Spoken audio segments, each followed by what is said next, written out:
We provide you the platform to turn your dreams into reality. Give wings to your aspirations with KR Mangalam University. बड़ी खबर के साथ शुरुआत कर रहे हैं। उत्तराखंड के रुद्रप्रयाग में बड़ा हादसा टला है। केदारनाथ के पास गुप्तकाशी में हेलीकॉप्टर की इमरजेंसी लैंडिंग कराई गई है।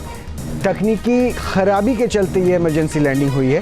हेलीकॉप्टर में सवार सभी लोग सुरक्षित बताए जा रहे हैं। ये तस्वीरें हम आपको दिखा रहे हैं। उसी हेलीकॉप्टर की इमरजेंसी लैंडिंग करनी पड़ी है। तकनीकी खराबी की वजह से उस इमरजेंसी लैंडिंग हेलीकॉप्टर की करनी पड़ी है। केदारनाथ के पास गुप्तकाशी में इस हेलीकॉप्टर की इमरजेंसी लैंडिंग करवानी पड़ी है। उत्तराखंड के रुद्रप्रयाग में ये बड़ा हादसा टल गया।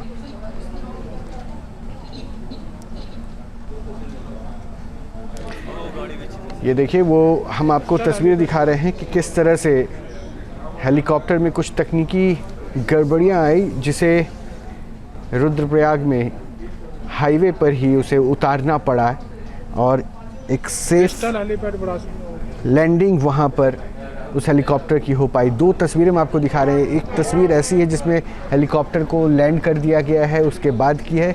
दूसरी तस्वीर आप देखते हैं जिस वक्त हेलीकॉप्टर लैंड करने जा रहा था उस वक्त उसके जो पंखे हैं वो उस वक्त भी मोशन में थे।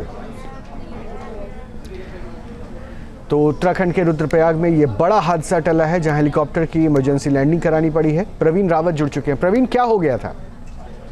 जी बिल्कुल, हेलीकॉप्टर ने केदारनाथ के लिए उड़ान भरी थी जिसमें छह यात्री सवार थे और जो अचानक तकनीकी खराबी के कारण जो अचानक हेलीकॉप्टर की खराबी आती है और जिससे कहीं ना कहीं पायलट को उसकी हेलीकॉप्टर की इमरजेंसी लैंडिंग करनी पड़ती है और जो हेलीपैड में होकर स्टार्ट हो जाती है, जिससे कहीं ना कहीं पायलट की सूझबूझ से एक बड़ा हादसा टल गया है और कहीं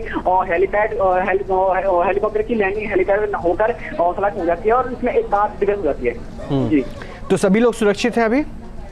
जी बिल्कुल, सभी लोग सुरक्षित हैं और पायलट पे हल्की फुल्की चोटें आई है और पायलट का उपचार समय के ही आसान चल रहा है। तो ये पूरी तरीके से पायलट की सूझबूझ ही मानी जाए कि जिस हिसाब से हम देख पा रहे हैं तस्वीरों में हेलीकॉप्टर को लैंड कराया गया है, वो सड़क है जिस पर हेलीकॉप्टर उतारा गया। जी बिल्कुल, जब हेलीकॉप्टर के सवार यात्री भर के केदारनाथ के लिए लैंड हो रहा था तो उस टाइम कहीं ना कहीं हेलीकॉप्टर की तकनीकी खराबी आती है और जिससे कहीं ना कहीं पायलट की सूझबूझ से ही पायलट उसको उसमें हेलीपैड में ही लैंडिंग करा जाता है, लेकिन तकनीकी खराबी रहती है जिसके चलते ये लैंडिंग इमरजेंसी लैंडिंग करानी पड़ती है, जिससे कहीं ना कहीं पायलट की सूझबूझ से ही एक बड़ा हादसा चल गया है। अच्छा, ये कौन सा रास्ता है जिस पर हेलीकॉप्टर को लैंड कराया गया? जी, ये केदारनाथ हाईवे है और ये फाटा के समीप तो केदारनाथ हाईवे है जहाँ पे पायलट के द्वारा इमरजेंसी हेलीकॉप्टर को इमरजेंसी लैंड कराई गई। तो अभी हाईवे पे जो आवाजाही थी वो रुक गई होगी या फिर अभी हेलीकॉप्टर को वहां से मूव ऑन किया गया? जी, अभी आवाजाही को रोका गया है और वहाँ पे तमाम तरह की फोर्स के द्वारा राजमार्ग को खोलने का कार्य किया जा रहा है। कितने लोग सवार थे इस हेलीकॉप्टर पे?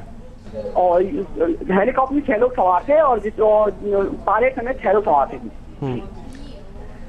ये हेलीकॉप्टर कहाँ से कहाँ के लिए निकला था?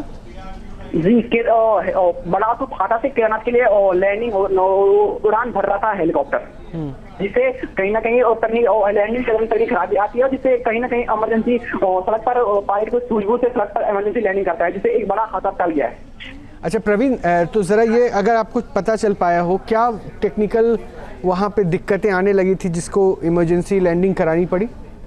जी, अभी ये जांच की जा रही है कि आखिर कौन सी तकनीकी खराबी थी जिसके चलते इमरजेंसी लैंडिंग कराएगी। और लेकिन जो सूत्रों के हवाले से खबर आ रही है वो ये है कि हेलीकॉप्टर में तकनीकी खराबी के चलते पायलट को इमरजेंसी लैंडिंग करानी पड़ी। एक बार अपने दर्शकों को हम अपडेट दे देते हैं कि ये दो तस्वीरें हम आपको दिखा रहे हैं। हेलीकॉप्टर की इमरजेंसी लैंडिंग करानी पड़ी है। 6 लोग इस हेलीकॉप्टर में सवार थे। पहली तस्वीर जब हेलीकॉप्टर को पायलट की सूझबूझ की वजह से हाईवे पे उतार लिया गया और दूसरी तस्वीर वो दिख रही है जब वो हेलीकॉप्टर को उतारने की कोशिश पायलट हाईवे पे कर रहा था। उस वक्त उसके पंखे उस वक्त भी मोशन में थे और वो हेलीकॉप्टर को वहाँ पे किसी भी तरह से उतारने की कोशिश कर रहा था। जहाँ भक्ति है हर शब्द में, कथाओं में छुपे हैं दिव्य रहस्य और ज्योतिष देता है जीवन को दिशा। धर्म से जुड़ी हर बातों को जानने के लिए हमारे चैनल स्तुति को सब्सक्राइब करें। चैनल पर जाने के लिए इस लिंक पर क्लिक करें।